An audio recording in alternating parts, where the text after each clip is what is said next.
አነጋጋሪው የፈስ ግብር በ2030 መጣል የሚጀምረው የፈስ ግብር ወይም ደግሞ ፍላንቱስ ታክስ እንግዲህ የተለያዩ ሀገራት የታክስ መሰረታቸውን ለማስፋት የሚጠቀሙባቸው በጣም አስገራሚ የሆኑ የተለያዩ አካሄዶች አሉ።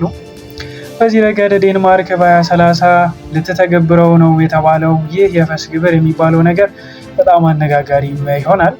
ይህ ነገር እንግዲህ ምንድነው? አካባቢ ጥበቃን መነሻ ያደረገ ነው።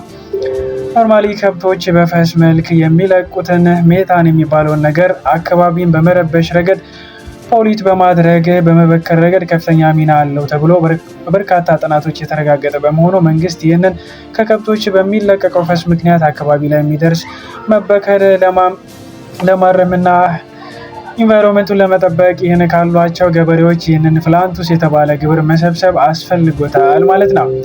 ስለሆነም ይህ ግብር ከ2030 ጀምሮ የሚሰበሰብ ሲሆን በቶን 300 የዴንማርክ ክሮን የመክፈል ግዴታ ተጥሎበታል ገበሬው ማለት ነው። ይህ እንግዲህ በተወሰነው መልክ የግብርን መሰረት ለማስፋትም አካባቢንም ለመጠበቅ የተደረገ ነው ተብሏል። አሁን ይህ ነገር ኢትዮጵያስ ቢተገበርስ ምን ይመስላችኋል? ሀሳባችሁን ኮመንት ላይ አጋሩን።